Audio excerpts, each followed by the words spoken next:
그러나 내게는 우리 주 예수 그리스도의 십자가 외에 결코 자랑할 것이 없으니 그리스도로 말미암아 세상이 나를 대하여 십자가에 못 박히고 내가 또한 세상을 대하여 그러하니라. 두세 사람이 모인 곳에 함께한다고 약속하시고 이곳에 우리 가운데 임재하시는 예수님을 찬양합니다. 주 예수 그리스도의 은혜와 진리가 여러분의 심령과 여러분의 삶의 자리에 충만하실 수 있기를 예수님의 이름으로 축원합니다. 저는 오늘 왜 십자가를 자랑하나, 왜 십자가를 자랑하나라는 제목으로 하나님의 말씀을 전하도록 하겠습니다. 오늘 본문에서 바울 사도는 자신의 자랑거리를 말하고 있습니다. 그런데 우리가 생각하기에 바울 사도가 자랑을 이야기한다면 자신의 출신에 대하여 언급할 것 같습니다. 왜냐하면 그는 베냐민 지파의 순수한 혈통 출신이기 때문에 그렇습니다.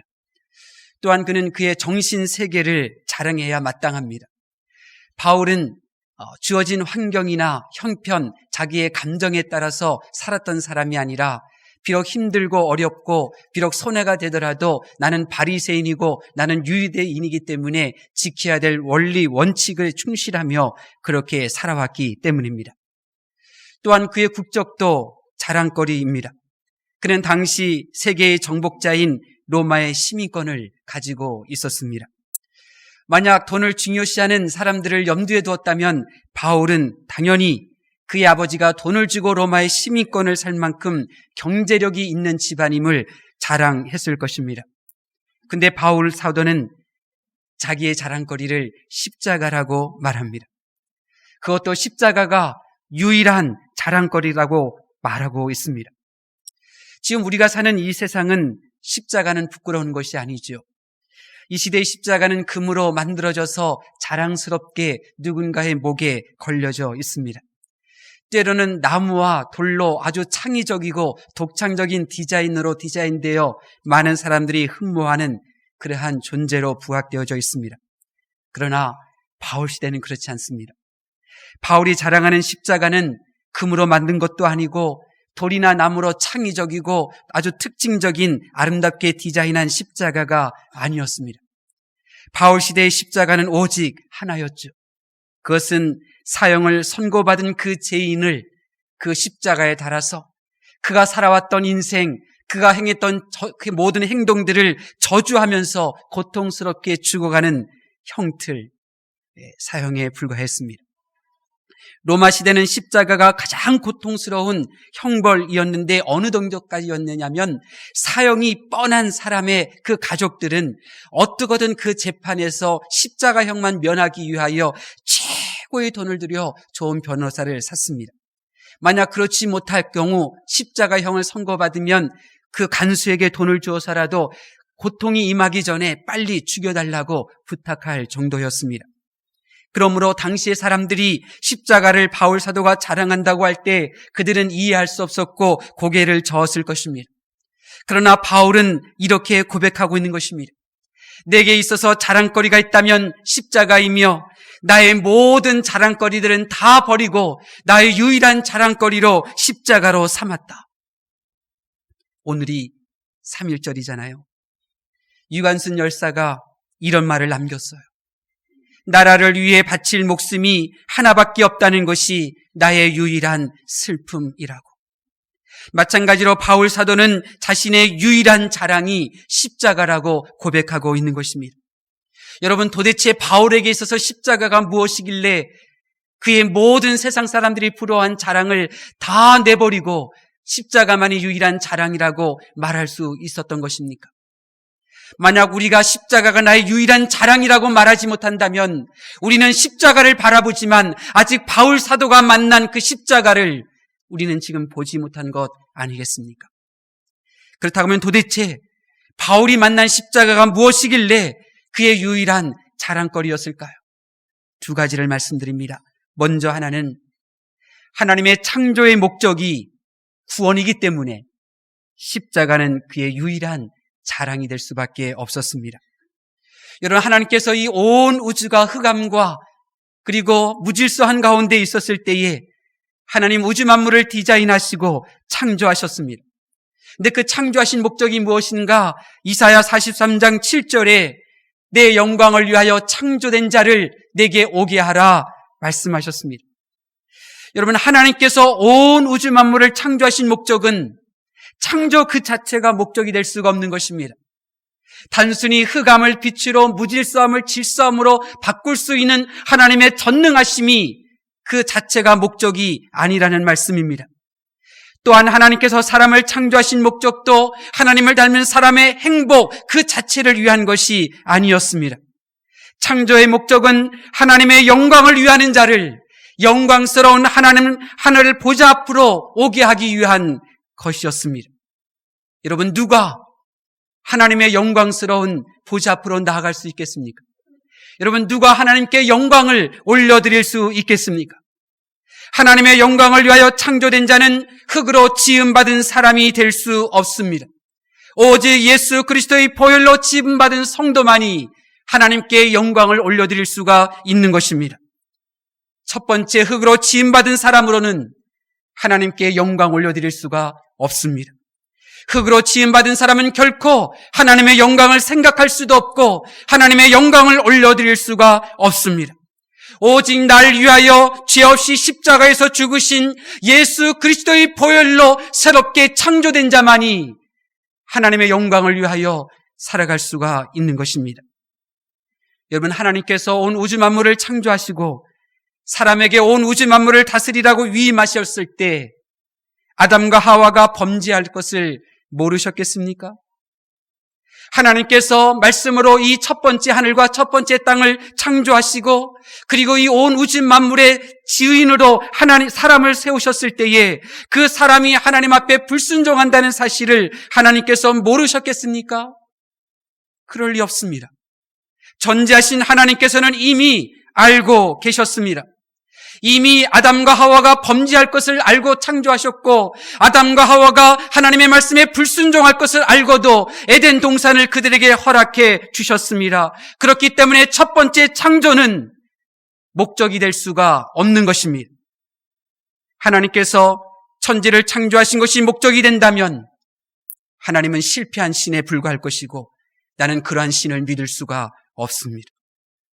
그러므로 하나님께서는 이미 사람이 타락할 것을 아시면서도 창조하셨고 불순종할 것을 알면서도 에덴 동산의 풍성한 복을 그들에게 허락해 주셨던 것입니다. 그러므로 하나님께서 행하신 그 놀라운 목적은 첫 번째 창조에 있었던 것이 아니라 두 번째 창조에 있었던 것입니다. 오직 예수 그리스도의 보혈로 거듭나고 새로워진 그 성도만이 하나님께 영원한 영광을 올려드릴 수 있기에 하나님은 그렇게 창조의 한 과정으로 첫 번째 창조를 사용하신 것입니다. 성경은 이렇게 기록하고 있습니다. 누구든지 그리스도 안에 있으면 새로운 피조물이라. 그렇습니다. 흙으로 지음받은 첫 번째 피조물들은 하나님께 영광을 올려드릴 수 없습니다. 죽었다 깨어나도 또 몇백 번 그렇게 태어난다 할지라도 결코 흙으로 지음받은 존재는 하나님의 영광을 위하여 살아갈 수가 없습니다. 오직 예수 그리스도의 보혈, 날 위하여 내 죄 사하시기 위하여 십자가에 못 박히신 하나님의 아들 독생자 예수 그리스도 안에서 창조된 자만이 하나님의 거룩한 보좌 앞으로 이를 수 있으며 하나님 앞에 영광을 올려드리게 되는 것입니다. 여러분, 왜 하나님께서는 창조의 목적이 인류 구원으로 삼으셨느냐면 하나님께서 영원토록 천국에서 변치 않는 믿음으로 하나님 앞에 예배드릴 그 성도를, 그 피조물을 원하셨기 때문입니다.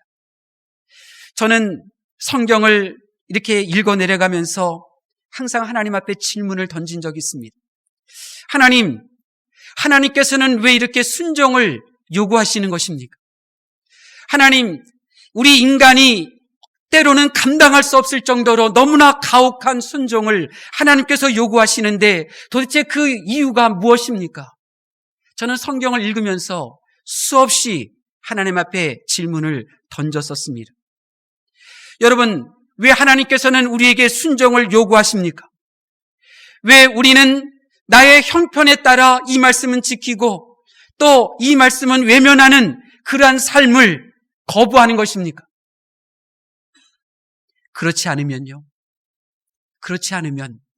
하나님의 나라에서 100년, 500년 산 후에, 아니 그 풍성한 하나님의 나라에서 1000년, 5000년, 1만년 살다가 하나님을 배신할 사람이 생기기 때문입니다. 에덴 동산에서 아담과 하와가 산 세월이 얼마나 될까요? 저는 이것도 궁금했어요. 학교에서는 지구 나이가 40년, 50억 년이라고 말하는데 45억 년이라고 말했었죠. 근데 성경을 읽어보니까 궁금했어요. 하나님께서 허락하여 주시고 구별하여 주셔서 그리고 이제는 이 지구상에서 완전히 감추어버리신 그 이 에덴 동산에서의 시간은 어떻게 흘러갔던 것일까 많이 궁금했었어요. 그리고 종종 이렇게 상상하곤 하지요. 아마 에덴 동산에서 아담과 하와가 선악과를 먹기 전에는 아마 수십억 년의 시간이 지났을 거야. 아마 그렇게 상상하곤 합니다. 그러나 분명한 것은 그곳에서 수많은 세월이 지났다는 것입니다. 병든 것도 모르고 굶주리는 것도 모르고 자기의 능력의 한계도 모르고 그렇게 수많은 시간들을 보냈던 아담과 하와가 결국 어떠한 사람이 되었습니까? 하나님 앞에 불순종하지 않았습니까? 하나님은 이런 모습을 하나님의 나라에서 또 보고 싶지 않으신 것입니다. 아니 그보다 훨씬 오래전에 천사장이 불순종하고 번역하여 하늘 전쟁을 일으키고 마귀가 되었듯이 하나님의 영광을 위할 줄 모르는 사람이 천국에 가면 이 땅에 살다가 형편 따라 하나님의 말씀 지키고 형편 따라 하나님의 말씀을 외면하는 삶을 살다가 하나님의 거룩한 나라에 들어가면 또 100년, 200년, 1000년, 1만년 지나다가 또 하늘 전쟁 일어나고 하늘에 하나님의 말씀 불순종하는 일 벌어질까봐 하나님은 그토록 우리에게 가혹한 순종을 요구하고 계시는 것입니다. 아니 그것도 불가능하다는 것을 알기에 하나님은 오직 하나님의 아들이신 예수 그리스도께서 십자가에 못 박히심으로 십자가의 그 공로, 예수 그리스도의 그 공로로 내가 죄사함을 받았으며 내가 천국을 거저 얻었다고 하는 그 은혜, 그 존귀한 은혜를 나의 심장 속에, 나의 영혼 속에 간직한 성도만이 영원한 하나님의 나라에서 하나님을 부인하지 아니하고 기쁨과 감사를 잊지 않고 지낼 것을 믿었기에 하나님은 예수 그리스도 안에서 우리를 새롭게 창조하신 줄로 믿습니다.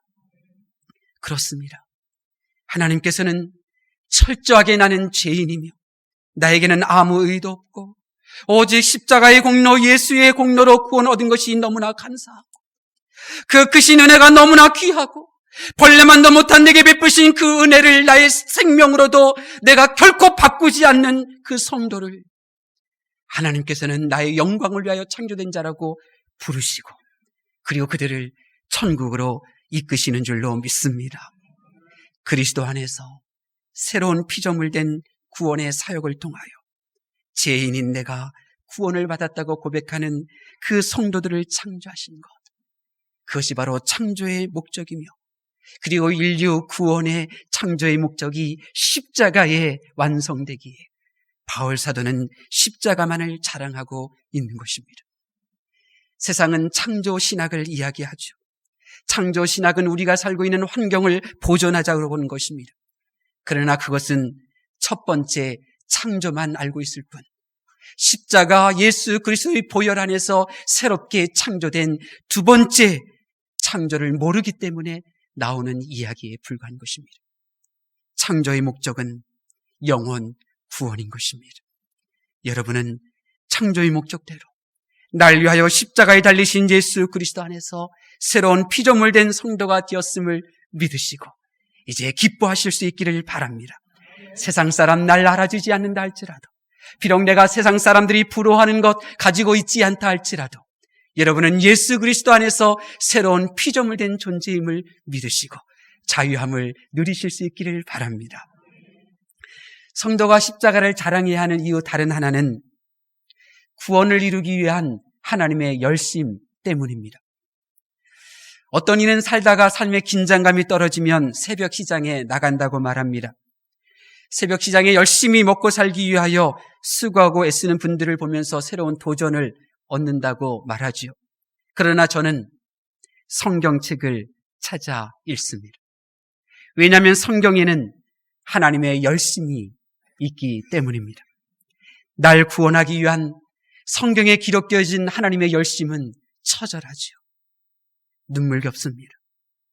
여러분, 성경을 읽으면서 성경에 나오는 하나님의 열심을 보셨습니까? 그 처절함을, 그 눈물겨움을 여러분 보셨습니까? 하나님의 열심을 성경을 읽다가 보게 될 때 나는 다시 위로를 얻으며 상처가 치료받으며 물과 같이 연약한 무릎이 다시 힘을 얻으며 나의 허리를 붙잡아 주시는 하나님의 권능의 손길을 경험하게 됩니다. 우리는 너무나 쉽게 포기합니다. 우리는 포기하는 일에 너무나 익숙합니다. 사람에게 너무 쉽게 포기하죠. 이혼 너무나 쉽게 포기합니다. 사역 너무나 쉽게 포기합니다. 그래서 우리는 종종 우리 주변에 포기하지 않는 사람들을 보게 되면 박수를 칩니다. 2주 전인가요?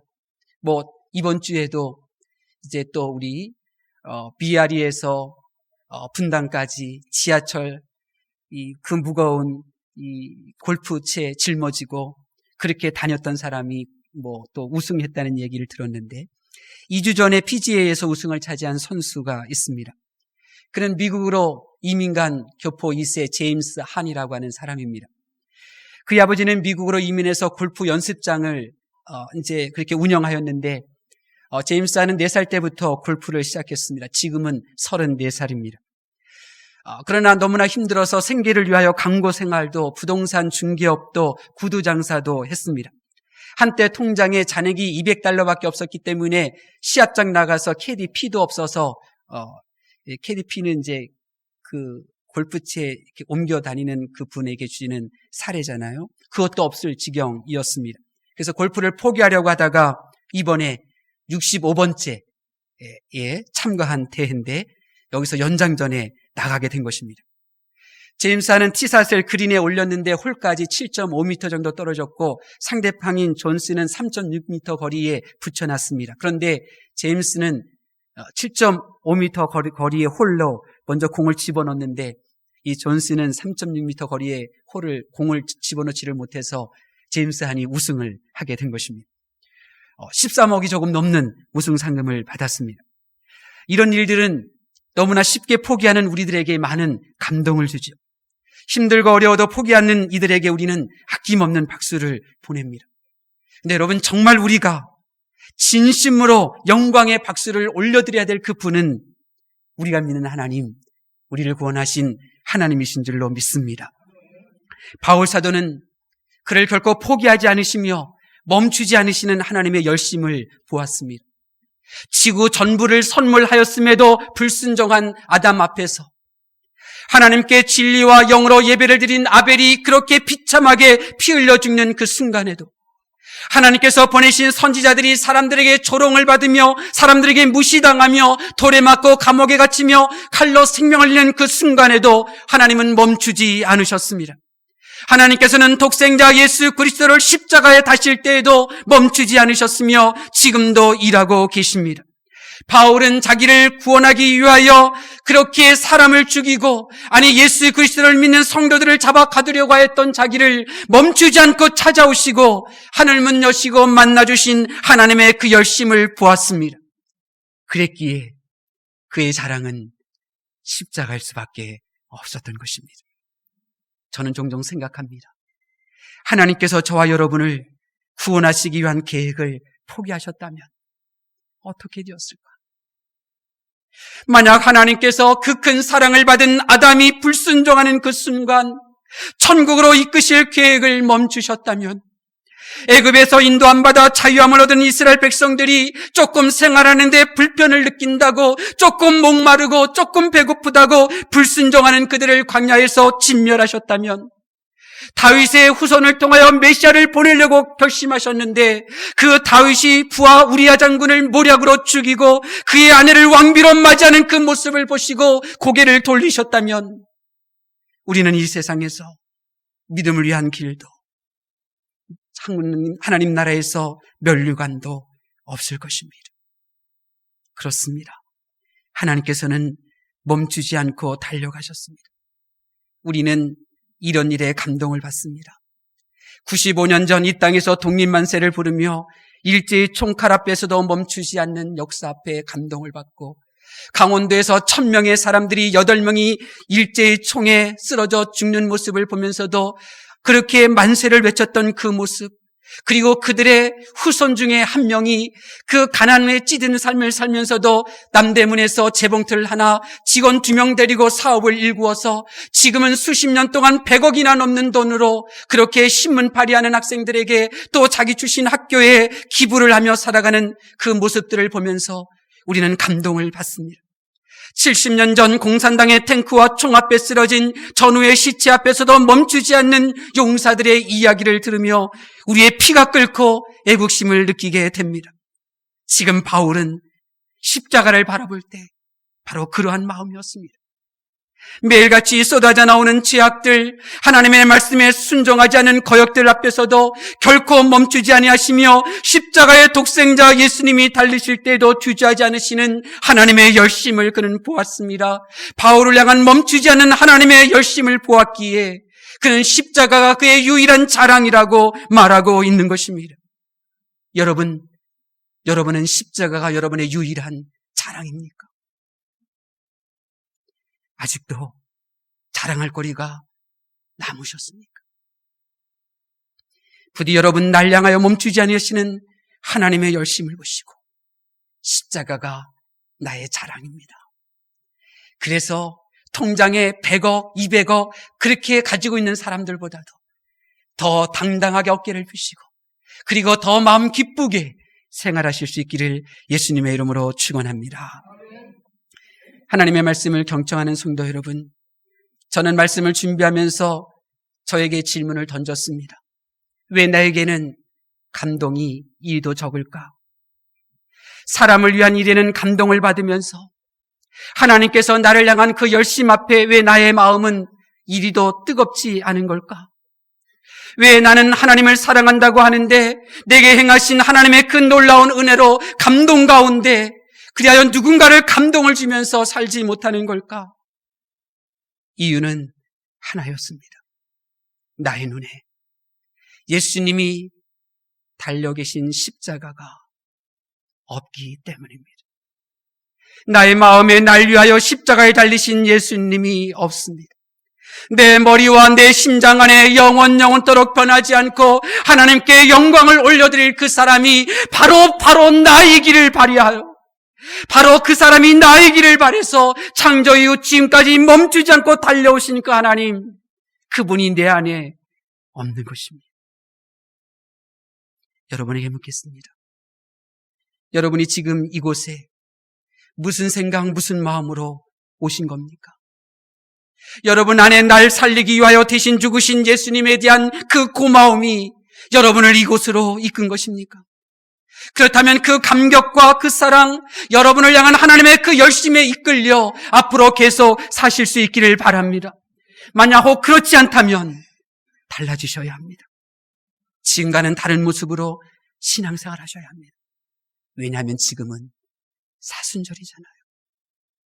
날 위하여 하늘 보자 버리시고 날 위하여 십자가의 길을 걸어가시는 사순절 기간이잖아요. 이제 세상도 바라보지 마시고 나도 바라보지 말고 그 사람도 바라보지 말고 이 사순절 기간 동안 오직 십자가, 나를 위하여 십자가에 달려 계신 예수님, 날 살리시려고 십자가에 못 박히신 예수님만 바라보실 수 있기를 바랍니다. 저는 알고 있어요. 그냥 십자가만 바라보기만 해도, 십자가만 바라보기만 해도 예수님을 닮아가요. 지난주 이사야 42장 1절에서 4절 말씀, 또 심야기도회까지 그 말씀을 나눴어요. 예수님에 대한 말씀이에요. 예수님의 그런 성품, 예수님의 그런 영성, 예수님의 그런 자세라면 우리는 어느 곳에 가든지 성공할 수밖에 없고 행복할 수밖에 없더라고요. 그 좋으신 예수님의 영성, 예수님의 성품, 예수님의 삶을 나는 죽었다 깨어나도 본받을 수 없어요. 그런데 그냥 예수님만 바라보기만 해도 저절로 내가 주님을 닮을 수가 있게 되는 거죠. 그러므로 십자가만 바라보실 수 있기를 바랍니다. 여러분의 눈에 내 죄 때문에 십자가에 달려 계신 예수님으로 가득하면 더 이상 나의 죄가 보이지 않고요. 여러분의 배우자의 죄가 보이지 않고요. 그리고 이 세상 죄, 우리의 죄가 보이지 않게 될 것입니다. 나의 마음에 날 살리시기 위하여 십자가에 달려 계신 예수님을 바라보기만 하면 내 자랑거리가 바뀌게 될 것입니다. 더 이상 세상의 자랑거리를 위하여 인생 낭비하지 않고 오직 십자가 자랑하며 살게 될 것입니다. 저는 믿습니다. 십자가를 자랑하는 자, 하나님께서 그를 하나님의 눈동자와 같이 보호해 주실 것이고, 십자가를 자랑하는 자, 하나님께서 그를 자랑해 주실 줄로 믿습니다. 우리 이번 사순절 기간 동안 날 위하여 십자가에 달리신 예수님, 그분을 바라보시고, 하나님, 나의 자랑은 이제 보니까 십자가였네요. 나의 자랑이 십자가였네요. 지금까지 내가 자랑거리로 여겼던 것들은 다 아무것도 아니었고요. 십자가가 없다면 정말 아무것도 아니었네요. 고백하실 수 있기를 바랍니다. 하나님께서 여러분을 우리 부학교의 자랑거리로 삼으시고 하천군 전사 앞에서 여러분을 자랑거리로 삼으실 줄로 믿습니다. 우리 찬송가 144장 우리 함께 찬양하고 기도하도록 하겠습니다.